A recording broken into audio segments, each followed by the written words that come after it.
Shumë interesante, marrë parasysh se nuk dihet nëse janë votat e nevojshme për të shkarkuar kryetarin aktual, apo kryetari aktual do të mbetet, do të rikonfirmohet edhe një herë. Por nëse Lumir Abdigjiku bie dhe shkarkohet, i bie që caktohet një ushtrues detyre i kryetarit deri në kuvend tjetër dhe plotësohet më pastaj kryesia e Lidhjes Demokratike të Kosovës. Pra sot mund të ketë një kryetar të ri si ushtrues detyre. Mund të ketë si ushtrues detyre. Si ushtrues detyre, po jo ndryshe, dhe deri në një kuvend të ri.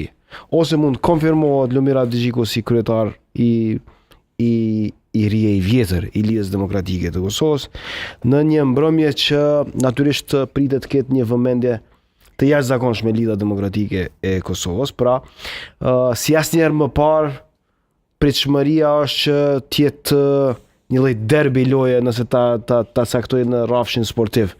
Çka do të thotë derbi loje është që nuk dihet kush është fituesi.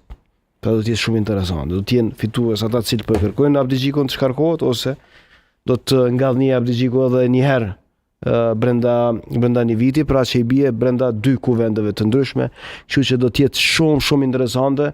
Parashikimet janë nga dy polet që fitojnë.